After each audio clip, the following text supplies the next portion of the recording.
Un plateau avec 2 invités mais pas d'animateur. Seuls devant les caméras, ils sont là pour débattre.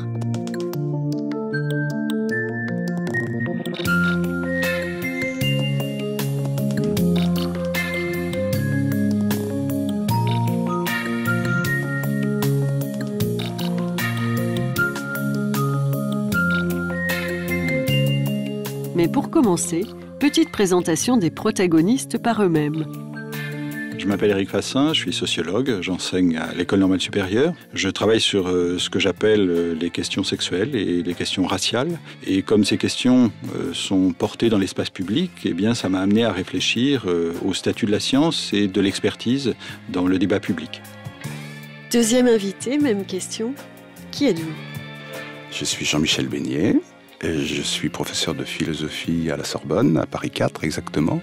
Et depuis 1 an, je suis directeur scientifique au ministère de la Recherche, où je dirige un département qui s'occupe de sciences et de société.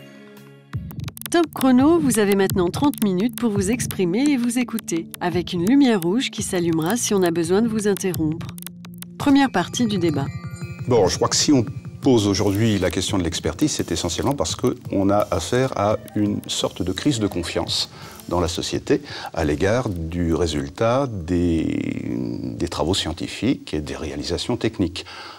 Les grandes crises récentes, depuis le sang contaminé, la vache folle, toutes ces questions de société ont attirer l'attention sur le fait que l'expertise n'était pas aussi fiable qu'on pourrait le souhaiter, et par conséquent, c'est dans un contexte de défiance, d'une certaine défiance, que l'on pose la question de savoir qu'est-ce que c'est donc qu'un expert. Il faudrait ajouter à cela que aujourd'hui, la revendication ou la prétention à savoir est de plus en plus étendue du fait des technologies dont nous disposons, et donc la légitimité traditionnelle de l'expert est facilement remise en cause.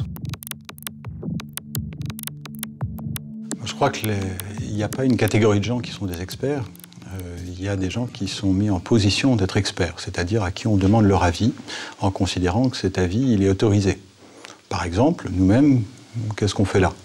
On nous demande de réfléchir sur l'expertise et de parler, si possible avec un peu d'autorité, donc on se retrouve en position d'expert sur l'expertise.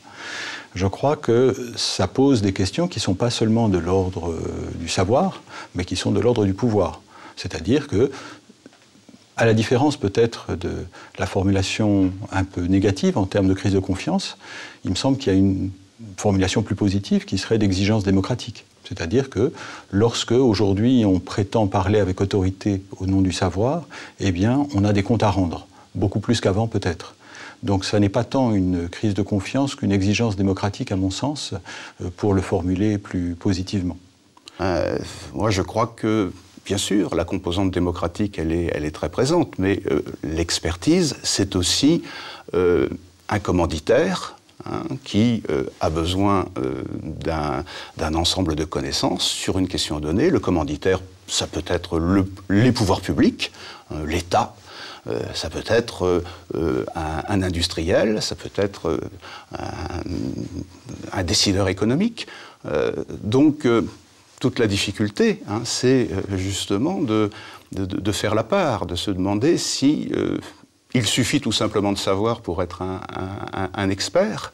La connaissance est sans doute une condition nécessaire, mais est-elle suffisante? Ça n'est pas tout à fait évident. Et quand je parlais tout à l'heure de crise de confiance,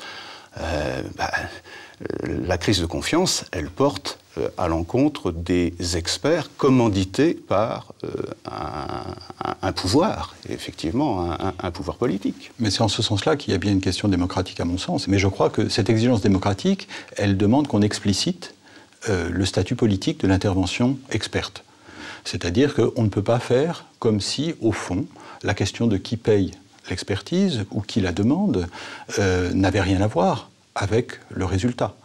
On sait bien que, évidemment, si on est sollicité par un laboratoire, ou si on est sollicité par un gouvernement, ou si on est sollicité par une association, eh bien, il se pourrait, on l'a vu par exemple pour le tabac, qu'on obtienne des résultats différents. Donc je crois que, de ce point de vue-là, il est important, lorsque, effectivement, on accepte de jouer le jeu, c'est-à-dire de répondre à une demande sociale qui n'est pas toujours gouvernementale, qui n'est pas toujours celle des entreprises, qui peut être aussi celle d'associations par exemple, il est important d'expliciter la relation de pouvoir, c'est-à-dire le fait qu'il y a un savoir qui n'est jamais totalement désintéressé et qui est construit en fonction de questions particulières et de questions qui sont posées parfois en dehors du champ scientifique. Donc il me semble que la démocratie ne consiste pas, bien entendu, à considérer que tout le monde est habilité à dire tout sur tous les sujets. Je ne me sens pas personnellement compétent pour parler de la plupart des sujets. Donc ça ne veut pas dire tout le monde peut dire n'importe quoi, mais ça veut dire que tout le monde a des comptes à rendre sur la manière dont on produit le savoir et sur la manière ensuite dont ce savoir est utilisé. C'est-à-dire que je crois que la question essentielle, c'est celle du statut du savoir dans la décision politique. Là où je vous suis parfaitement, c'est avec cette idée que, au fond, il n'y a pas d'experts, il n'y a que des situations d'expertise. Il y a des situations d'expertise, il y a des questions qui sont reconnues comme importantes, urgentes, autour desquelles on va réunir des gens supposés savoir. Et donc, l'expertise, finalement, fait l'objet d'une construction. On a une question qui suppose déjà une certaine élaboration, et ensuite, on va chercher les éléments pouvant apporter des réponses. Donc vous avez raison, les associations de patients, par exemple, peuvent être tout à fait consultées au titre de leur expertise, au même titre que le biologiste moléculaire, etc. Et c'est ça qu'on a beaucoup de mal à admettre dans nos sociétés aujourd'hui, cette idée que c'est la situation qui fait l'expert, et ça n'est pas le scientifique qui serait d'emblée un expert. J'irais même jusqu'à dire que quand un scientifique devient un expert, il cesse d'être un scientifique aux yeux de sa communauté. Et ça pose aussi une question qui est de savoir, est-ce que seuls les scientifiques peuvent se retrouver en position d'expert? Et comme vous l'avez souligné à juste titre, par exemple, les usagers, c'est ce que des associations comme ACT UP ont essayé de beaucoup mettre en avant. Les usagers, eh bien, peuvent avoir une expertise, qui est une expertise, par exemple, de la relation médicale. Il n'y a pas que les médecins qui comprennent la situation médicale, il y a aussi les patients. Oui, mais ça pose la question philosophique attachée à l'expertise depuis toujours, qui est la question de l'excellence. L'expertise, ça signifiait l'excellence, autrefois. Alors, qui va ratifier, valider le savoir? Qui va donner les éléments permettant de comparer le savoir du profane au savoir du scientifique? Et ça, c'est la difficulté de nos sociétés aujourd'hui. Mais ça n'est pas nécessairement une opposition entre profane et scientifique. Après tout, des associations de consommateurs n'ont pas nécessairement une expertise comparable à celle des biologistes, mais elles peuvent avoir une compétence particulière qui est, et une excellence pour savoir ce que c'est que la consommation, ce que c'est que les consommateurs dans une société. Donc la question est de savoir qu'est-ce qui est considéré comme pertinent dans la discussion politique, et donc quel savoir veut-on mobiliser? Est-ce que ce sont seulement les savoirs des scientifiques, c'est-à-dire les disciplines établies, ou bien est-ce qu'il y a d'autres types de savoirs, des savoirs pratiques, qui ont une réalité très importante, me semble-t-il, aujourd'hui dans la décision démocratique? Bon, si on pose très concrètement une question très actuelle. Par exemple, dans le domaine des nanotechnologies. En cosmétologie, on se pose des questions. On pose la question aujourd'hui de savoir s'il ne va pas falloir imposer des mesures qui permettront d'indiquer qu'une crème anti-rides comporte des nanoparticules, etc., ou pas. Une question très très actuelle serait de savoir, par exemple, si cette crème comporte des nanoparticules, elle est présumée potentiellement dangereuse parce que pénétration de l'épiderme, etc. Mais quand on nous dit c'est pas des nanoparticules, c'est des nanoémulsions, les scientifiques disent si ce sont des nanoémulsions, ça n'est pas dangereux. Le profane, là, qui pourrait intervenir dans la discussion, et qui intervient dans la discussion, que sait-il de la distinction entre nanoparticules et nanoémulsions?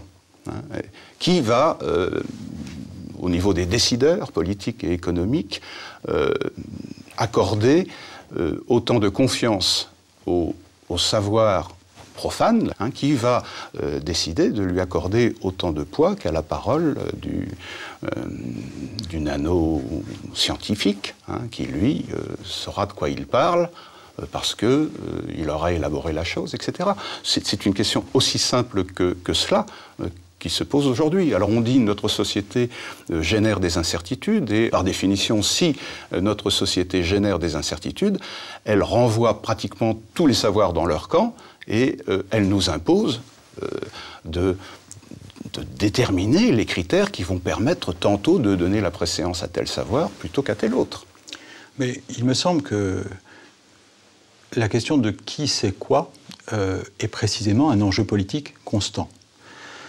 Lorsque on a essayé, dans les années 2000, de parler de questions de pouvoir d'achat, il y avait des mesures économiques et il y avait des gens qui disaient « Je sais bien, on me dit que mon pouvoir d'achat n'a pas baissé, mais j'ai quand même l'impression, dans ma vie quotidienne, que le passage à l'euro n'a pas été une bonne affaire. » Et là, il me semble qu'il s'est passé quelque chose d'intéressant, c'est que d'un seul coup, on s'est posé des questions sur la manière dont la science construisait son savoir, c'est-à-dire, est-ce qu'après tout, on pouvait être amené à réviser les instruments de mesure pour penser autrement ce qui était en train de se passer. Autrement dit, l'expérience ordinaire pouvait être mobilisée pour poser des questions en retour à l'économie.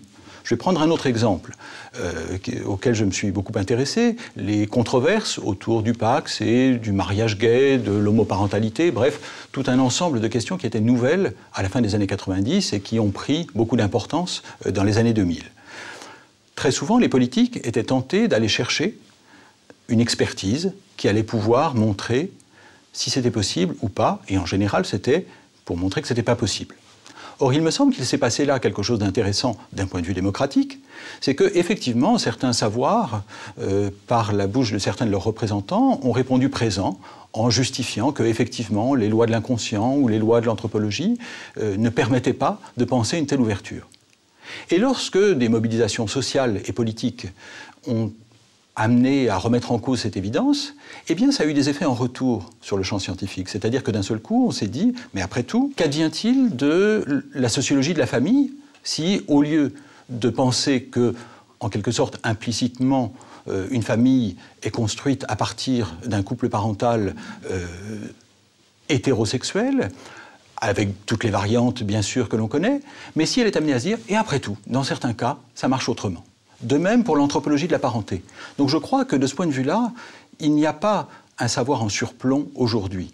Je crois que dans l'ensemble de nos disciplines, nous sommes interpellés par des gens qui n'ont pas nos compétences, mais qui en ont d'autres et qui nous amènent à nous poser autrement des questions. Ce ne sont pas seulement des rapports de pouvoir, puisqu'il me semble qu'il y a des enjeux proprement scientifiques. Mais la question que pose l'expertise, c'est de savoir si cette société qui peut dynamiser la recherche scientifique peut aussi prétendre concurrencer le savoir des scientifiques eux-mêmes. Mais on est bien d'accord. Et c'est une question qui n'est pas simplement politique, mais qui est une question épistémologique. Qu'est-ce qui fait d'un savoir la qualité? Qu'est-ce qui fait qu'un savoir est meilleur qu'un autre sur un objet qui est incertain? Il me semble que la question n'est pas de savoir si les experts ont raison ou ont tort. Précisément parce qu'ils n'ont pas vocation à trancher les questions de manière définitive. Donc, ce que font les experts, s'ils font bien leur travail, c'est-à-dire donner l'état du savoir par rapport aux questions qui sont posées, eh bien, ils proposent des éléments qui vont pouvoir être utilisés. Ce sont les politiques qui ensuite auront eu raison ou auront eu tort, parce qu'ils auront eu raison ou tort de prendre certaines décisions. On n'a pas raison ou tort en matière scientifique, et la situation d'expertise, me semble-t-il, elle est dans cette ambiguïté qui fait qu'on est tenté de se dire que les experts ont toujours raison, ou bien à l'inverse qu'ils ont toujours tort. Je crois que ça n'est pas en ces termes-là que se pose la question de l'expertise. Là, je suis tout à fait. Effectivement, on prend une décision sur la base d'un degré d'information, et les experts, ils fournissent ce degré d'information à un moment donné. Si je prends le cas du climat, ce qui a pu faire polémique autour du GIEC récemment, c'est qu'on a eu le sentiment que le GIEC entendait prescrire des décisions, alors que cette structure, cette organisation, elle n'a été faite que pour capitaliser l'information dont on dispose et en rendre compte au sein de rapports. Un expert, par définition, c'est quelqu'un qui donne des rapports. Et il peut, à la limite, émettre des avis et formuler des recommandations, mais ce n'est pas nécessairement ce qu'on lui demande. Et le politique, ou le décideur d'une manière générale, c'est celui qui, à un moment donné, reçoit sur son bureau le rapport de l'expert, et au vu de ce rapport, il prend, à un moment donné, une décision, et cette décision, elle l'engage complètement, c'est lui qui a la responsabilité. Or, aujourd'hui, du fait de tous les problèmes qu'on a connus liés au développement scientifique et technique, eh bien, le projecteur s'est braqué évidemment sur les experts. Et on veut maintenant incriminer l'expert, l'obliger à prendre ses responsabilités.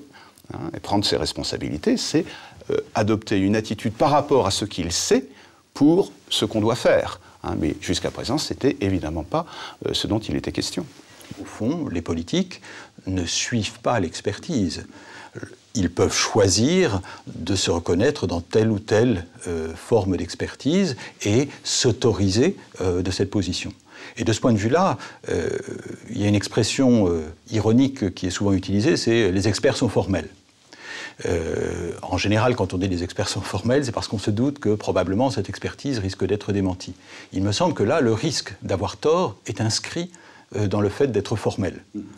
C'est-à-dire que précisément, si on dit je vais vous donner des vérités qui vont permettre de fonder une politique en faisant abstraction et des conditions sociales de production du savoir et des conditions sociales de l'expertise, eh bien, il me semble qu'à ce moment-là, on s'expose à l'ironie générale, et c'est cela, à mon avis, qui menace le statut de la science. Oui. Ce qui est intéressant actuellement dans les demandes d'expertise, et ce que l'on aperçoit dans les codes d'expertise, on vient de rédiger un code européen de l'expertise, c'est qu'on met de plus en plus l'accent sur la nécessité de demander des contre-expertises. Le décideur, le commanditaire qui reçoit une expertise est invité à demander une contre-expertise. Ce qui est la preuve d'emblée qu'on n'attend pas du verdict de l'expert la prescription en matière de décision. On veut pouvoir, en tant que décideur, avoir toujours à faire la balance. Un autre élément qui se développe de plus en plus aujourd'hui, c'est l'expertise collective. Par exemple, l'INRA, l'Institut national de la recherche agronomique, développe énormément la pratique de l'expertise collective. Qu'est-ce que ça veut dire, mener une expertise collective? Ça veut dire affronter un objet, une question, suffisamment complexe pour qu'on ait besoin de mobiliser des sources de savoir, des sources disciplines de savoir multiples. Donc on a d'emblée l'idée que face à un phénomène complexe, il n'y a pas la possibilité de donner une réponse par oui ou par non, par blanc ou par noir. On va nécessairement offrir une configuration de position autour d'un objet scientifique. Le risque dans cette organisation à experts multiples n'est-il pas d'aboutir à une pensée commune, une expertise lissée en quelque sorte? Le risque est évidemment qu'il y ait une espèce de dilution des responsabilités, que l'expert ne soit plus identifié comme auteur de ce qu'il soutient. Et c'est la grande difficulté. Mais je crois que c'est une des réponses que l'on donne à la mise en contestation de l'expertise aujourd'hui dans nos sociétés démocratiques. Je crois que la contre-expertise, et je vous rejoins sur ce point, est essentielle précisément parce qu'elle nous oblige à penser le fait que la production de savoir sur ces questions, elle peut être organisée par des intérêts. Des intérêts au sens le plus large, qui peuvent être économiques, qui peuvent être politiques, qui sont multiples.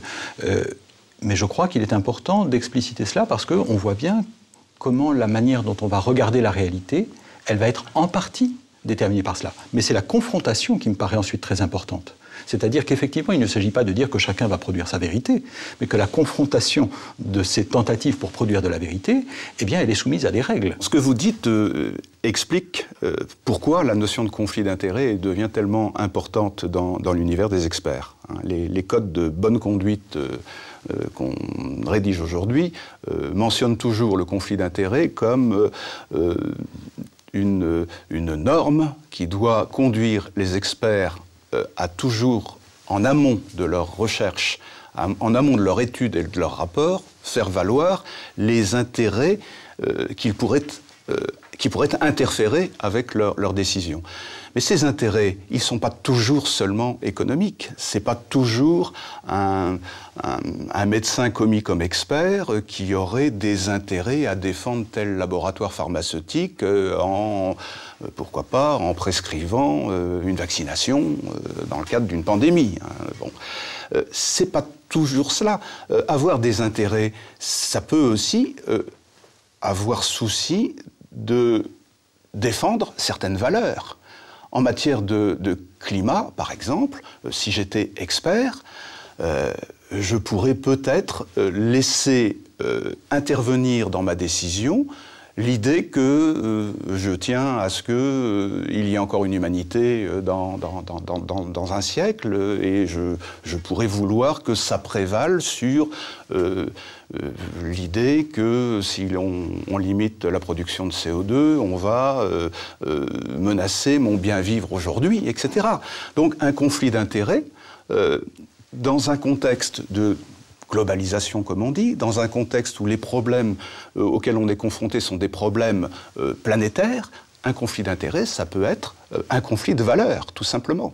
Et comment faire pour qu'un expert ne soit pas victime de conflits de valeurs? Comment faire qu'un expert juge tellement en son âme et conscience qu'il mette complètement entre parenthèses le citoyen qu'il est, le père de famille, le membre de l'espèce humaine en général? Mais pour aller dans le même sens que vous, je crois que on ne pourra pas imaginer une situation où, au fond, on se serait purgé de tout conflit d'intérêt, parce que ça voudrait dire qu'on se serait purgé de tout intérêt. Or, il me semble que les acteurs sociaux, et les savants, les experts sont aussi des acteurs sociaux, ont des intérêts. De ce point de vue-là, je reprends tout à fait à mon compte l'épistémologie féministe qui dit que les savoirs sont situés. Je crois que nous ne parlons pas de nulle part, que nous avons non seulement des effets de position objective, mais aussi d'investissements affectifs, idéologiques, divers. Donc, en ce sens-là, effectivement, les experts, y compris lorsqu'ils sont des savants rigoureux, sont aussi des citoyens.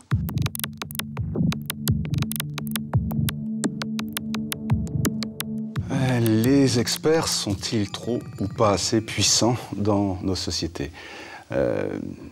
Ce qu'on n'a pas encore évoqué et qui me paraît quand même important, c'est la promotion du principe de précaution dans nos sociétés. On l'a inscrit depuis 5 ans dans la charte de la Constitution. Ce principe de précaution dit que dans des situations d'incertitude et dans l'éventualité que certaines réalisations scientifiques et techniques produisent des dégâts graves et irréversibles à l'environnement, alors il faut engager des mesures, des recherches supplémentaires, prendre des dispositions proportionnées, mais en tout cas, il faut le faire. Donc, on a le sentiment que ce pouvoir accru des experts, il n'est pas tout à fait légitime, puisque on est en situation d'incertitude. Donc, on ne s'attend pas à ce que les experts nous donnent la réponse, mais on s'attend à ce que les experts nous disent il y a des signaux qui disent qu'il peut y avoir un danger et qu'il faut peut-être faire quelque chose. Donc voilà toute l'ambiguïté et le sentiment d'insécurité que nous éprouvons pour de bonnes ou de mauvaises raisons font que les experts sont désormais dans notre paysage les recours indispensables. Donc je crois que ce principe de précaution, il donne aujourd'hui pleine puissance à l'expertise. Je crois que nous n'en finissons pas de sortir d'une conception théologique de la vérité. En particulier, au XIXe siècle, la science, sur un modèle positiviste à la Auguste Comte, a pu penser qu'après tout, elle pouvait prendre le relais. Et que, au fond, le savoir pouvait être en surplomb du monde pour édicter des vérités absolues. Et il me semble que l'expertise en a parfois repris la tentation, c'est-à-dire l'idée qu'au fond, on pouvait dire des vérités absolues, définitives, et qui allaient pouvoir fonder l'ordre social et l'ordre des décisions politiques. Il me semble que cette incertitude que vous avez soulevée, elle fait que ça ne marche plus. On n'y croit plus. L'évidence de cette toute-puissance s'est défaite. Du coup, beaucoup de gens s'inquiètent en craignant qu'il n'y ait plus assez de pouvoir des experts, c'est-à-dire qu'il y en aurait eu trop et maintenant il n'y en aurait plus assez. Et ça, je crois que c'est un progrès démocratique. C'est-à-dire que, effectivement, on tâtonne, on bricole, on essaie de penser historiquement, c'est-à-dire en fonction de situations, de conjonctures, et ça nous amène au fur et à mesure à adapter et donc à avoir une conception un peu plus modeste de l'intervention scientifique et en particulier sous sa forme experte. Non, mais ce que vous dites est plein de sagesse. Vous êtes un sage. Mais la difficulté, c'est que nos contemporains n'ont pas cette sagesse. Et si l'expertise est devenue si importante aujourd'hui, je crois que c'est qu'elle hérite en quelque sorte de cette espèce de paradoxe. Lorsque la science pouvait se croire toute puissante, on ne parlait pas d'expertise. C'est le scientifique qui était l'interlocuteur, qui était le maître à penser. C'était le scientifique qui était le héros. Bon, et c'est dans le temps même où les scientifiques ont avoué qu'ils étaient obligés d'être humbles par rapport à leurs objets, parce que plus ils braquaient de la lumière sur leurs objets, plus ils produisaient de l'ombre autour, et donc plus ils produisaient de l'incertitude. C'est le jour où les scientifiques ont dit « cette incertitude, ne croyez pas qu'elle est conjoncturelle, qu'elle est historique, elle est structurelle. Il y a de l'incertitude. » Et on n'y peut rien. Il faut faire avec, il faut bricoler, comme vous disiez. Bon, c'est le jour donc, où les scientifiques ont eu l'audace de tenir ce discours, qu'à ce moment-là, on a vu apparaître cette corporation nouvelle qu'on appelle les experts, qui sont évidemment l'émanation de la communauté scientifique, heureusement, mais qui ont été préposés justement à la gestion de cette incertitude pour donner satisfaction à un public qui, lui, reste avide de sécurité, de vérité absolue. Et c'est ça toute la difficulté. Mais c'est là, justement, me semble-t-il, que le statut de la science est important. C'est-à-dire que le fait que la science ait été, en quelque sorte, détrônée, n'est pas une humiliation. Cette humilité nouvelle, au contraire, donne une responsabilité toute particulière dans les sociétés démocratiques aux scientifiques. C'est-à-dire que les scientifiques sont payés pour savoir que la toute-puissance est une illusion. Bien sûr. Et la promotion de l'éthique également. Si l'éthique est devenue si importante dans nos sociétés, c'est que précisément, elle hérite de cette situation. C'est parce qu'on aperçoit de l'indétermination dans le savoir scientifique qu'on a besoin de l'éthique, qu'on a besoin de réfléchir à la question de savoir comment on peut bien vivre, sachant qu'on ne sait pas, ou sachant qu'on ne sait pas tout, qu'on ne saura jamais tout. Comment faire en sorte pour bien vivre, néanmoins. Donc, l'expertise, l'éthique, sont des éléments qui vont là de pair. C'est parce que nous sommes confrontés à des incertitudes que nous avons à délibérer, à réfléchir ensemble aux meilleures conditions de vie. Et c'est parce qu'il y a cette incertitude qu'il faut mandater des individus dont le savoir est avéré pour nous donner à penser les difficultés que constituent pour nous ces incertitudes, sachant que, encore une fois, c'est aux politiques qu'on s'adressera en dernière instance pour prendre la décision.